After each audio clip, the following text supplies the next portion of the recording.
Hello, welcome to Info Hub. In our headlines, Head of Private Sector Commission condemns anti-investment ad.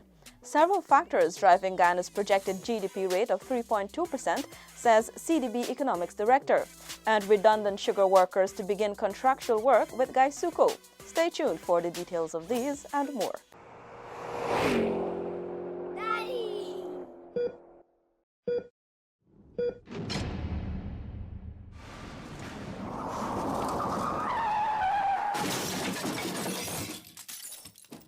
And now for the details. Heads of the Private Sector Commission and Go Invest condemn recent anti-investment advertisement placed in Kaiser News and Stabroek News.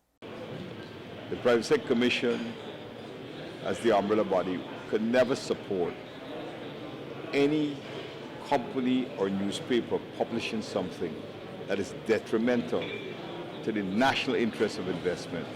We could never, ever, ever be part of something like that. And as far as I'm concerned, whoever has placed that ad is anti-national. Boyer continued. Whether be it a local business or a foreign business, they're anti-national. And it's very disturbing because the amount of investors we got in the country today, we are very, very, very concerned when you get that kind of negativity. Whoever feels that that is the way Guyanese businesses and organizations are thinking, they're absolutely wrong. Chief Executive Officer of Go Invest, Owen Verwey, also condemned the ads. I think that is very anti-nationalistic and anti-patriotic. I would say that anyone who has a different opinion in any decision or any opinion or any stance of anyone, it should always start with negotiation, it should always start with a discussion. We can talk. There's always a procedure by which people explore before they go to any extreme option. If someone had a grievance, I think there are obviously channels. Well-known accountant and attorney Christopher Ram described the ads as having crossed a line.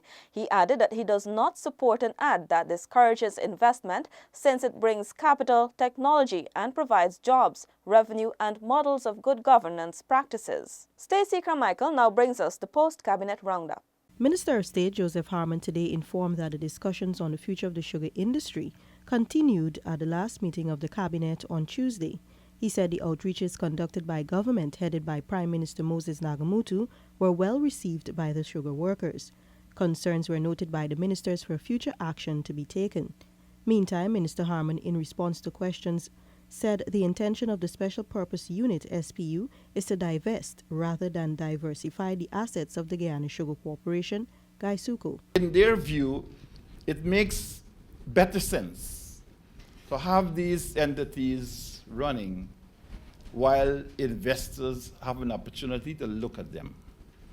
The sense we got from looking at the expressions of interest was that the companies who want to come here wanted to keep these estates in sugarcane. Minister Harmon expressed the view that when the SPU did its calculation, it must have made economic sense to keep the estates operational while they were being divested. Cabinet met with permanent secretaries and key technical officers from the Ministry of Finance to discuss government's spending under the Public Sector Improvement Program, PSIP.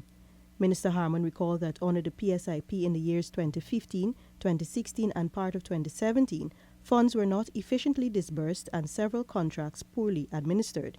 This prompted Cabinet to hold monthly statutory meetings with the relevant personnel. Cabinet also resolved to institute whatever measures were necessary to ensure that contracts awarded under the PSIP would be executed within the time frame prescribed and that appropriate penalties would be applied for default. The deliberation on the PSIP included a review of spending for 2017 and the work plans for 2018. The work plan for 2018 under the PSIP included preparation of procurement plans for all agencies, a format for PSIP monitoring reports, and a format for variance analyses.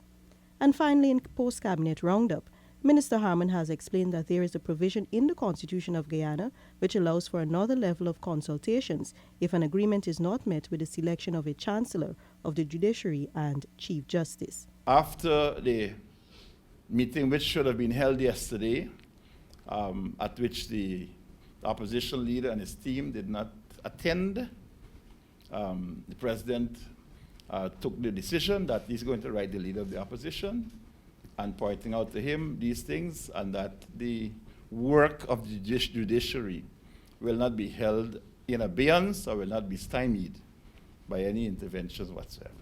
For InfoHub, Stacey Carmichael. The government of Guyana has adopted a fast-paced but careful approach as it relates to putting the necessary mechanisms in place to facilitate the emerging oil and gas sector, which will come fully on stream in the year 2020. Stacey Carmichael joins us again.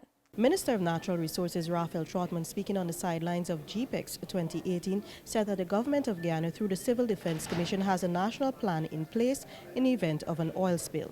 Minister Trotman said that all government agencies and ministries are working together to ensure that Guyana gets it right for 2020. There's the fiscal and taxation side of it, which is the responsibility of the Minister of Finance. He's working overtime. I know with his staff, both of the ministry, GRA, Bureau of Statistics, they're working to boost capacity, and we're getting support. The Natural Resources Ministry recently completed an overhaul of the 1986 Petroleum Act and has worked along with the Finance Ministry to draft a Natural Resource Fund Bill, or the Sovereign Wealth Fund Bill, which will be tabled later this year. In 2017, the Petroleum Commission of Guyana was taken to the National Assembly.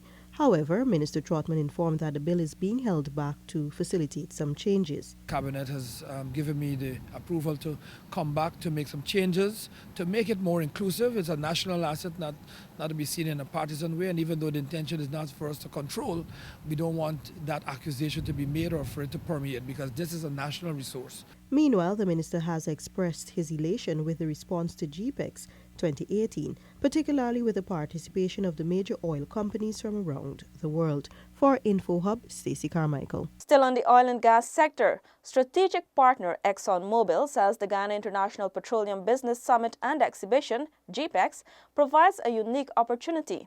More in this Tiffany Rogers report. Exxon's country manager Rod Henson said the opportunity to build capacity will ultimately be beneficial for Guyana's oil and gas industry. Building their network of other experts in the industry, we think is really going to be beneficial, and it's going to help us as we go forward through the years to accelerate the capability here in Guyana. Henson said the historic summit has exceeded expectations so far. It's kind of a testament to the interest in Guyana that you can have this kind of participation in the first year. GPEX is intended to facilitate partnership and capacity building between local and international companies in the oil and gas industry. Some 500 persons are participating in the summit, while 70 companies have exhibition booths. The exhibition booths are open to the public from 4 to 6 every day. The summit runs until Friday. For InfoHub, Tiffany Rogers. InfoHub's Paul McAdam joins us from the Caribbean Development Bank's annual conference being held in Barbados. He spoke to the bank's economic director, Dr. Justin Ram, on Guyana's improved projected GDP rate of 3.2% in 2018. Here is his report. The projected gross domestic product for Guyana in 2018 of 3.2% will be driven by several factors. CDB's Director of Economics, Dr. Justin Ram. Gold prices have remained steady over the last year and is likely to stay so for this year and perhaps into the medium term. In addition to that, some of the agricultural products we are expecting to see an expansion, particularly in rice, yes? And this is a point I really want to hammer home here. Guyana has really good potential with its agriculture to be, we have spoken about this many times, the breadbasket for the region. And so we really want to ensure that the agriculture sector continues to play a very important role for the Guyanese economy. And not only for the Guyanese economy, it should be playing a very important role for the rest of the Caribbean as well. Dr. Ram expects that the oil and gas sector's expansion in 2018 will see additional investment being made in infrastructure. That will also add to economic growth, and as well the government's own public sector investment program. So the building of new roads, the rehabilitation of some of the older infrastructure would also be contributing positively to economic growth in Guyana this year. From St. Michael, Barbados, Paul McAdam for InfoHub. The Office of the Ombudsman continued to make significant strides by offering hope to citizens across Guyana. Since June of last year, some 112 complaints have so far been addressed. Alexis Rodney has that report. New Ombudsman retired Justice Winston Patterson said today that the office has been able to complete a number of matters, including the backlog of complaints left following the sudden passing of Justice Winston Moore. We have been able to be successful in our attempts because we were doing the so-called backlog matters simultaneously as we are dealing with the current matters. Because if we do not do it that way, then the current matters will sooner or later become backlog. So far, the Ombudsman Office has seen a total of 112 complaints, which include 25 for this new year. Although the office deals only with matters regarding government agencies, other forms of complaints are heard and referred to the relevant places.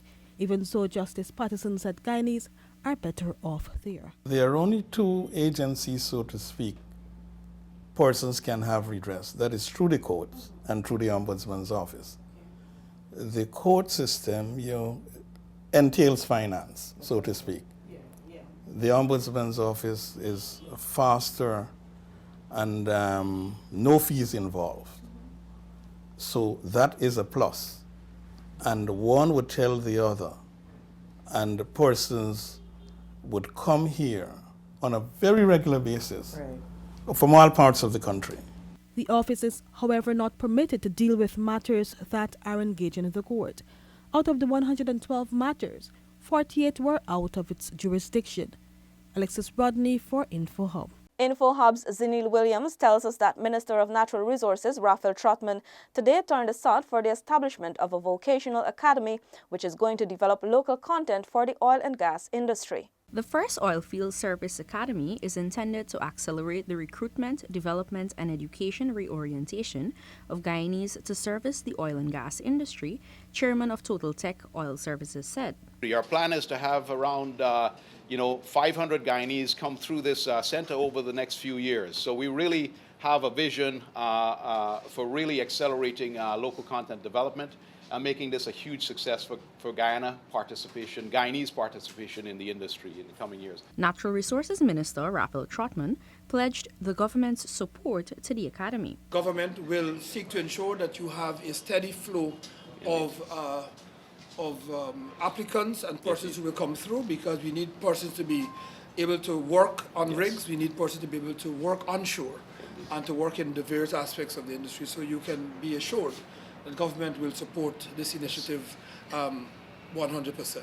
Mangle noted that already 25 persons have been pre-qualified to benefit from the training at the academy. Total Tech Oil Services is being backed by Schlumberger, who is also supporting Guyana Shore-Base Inc., the company that is operating the shore-based facility to support Exxon's offshore oil developments.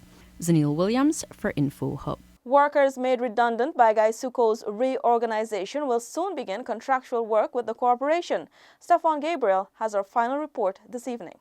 Acting Chief Executive Officer of the Guyana Sugar Corporation, Paul Bim, says the reorganized Gaisuco is soon to engage some redundant workers on a contractual basis. There's only one that I know of to date. It's actually at Albion. Some of the severed workers at Skeldon, maybe not from Rosal, from Skeldon, they're looking to form themselves to actually do planting for us, planting of the canes. So they're setting themselves up, and they'll be a contractor who will be managing the whole thing. And hopefully that's going to come to fruition by next week. We're hoping that will happen. With severance pay settled, BIM also says the corporation is looking forward to engaging the former workers on a contractual basis. The acting CEO says that the workers should take full advantage of the opportunities provided through the Alternative Livelihood Program. With the Alternative Livelihoods Program that we are actually running, the issue of employees getting themselves into carrying out some of the contracting work that we have, hopefully that's going to be really get going fairly soon, now that the severance payment issue has been settled. Following the Commission of Inquiry, the government has decided to reorganize the Sugar Corporation, which is heavily dependent on subsidies. This move will result in the disposal of 4 of the 7 estates. Those which are to be retained are Blairmont in the West Bank Berbice, Albion in East Berbice, and the Iflut estate in West Demerara. For InfoHub, Stefan Gabriel. Before I go, let me remind you to schedule an appointment for your annual eye examination, since routine visits to your optometrist can preserve your vision over the long term. Thank you for watching, and remember to connect with us 24/7 on our website and social media. Goodbye.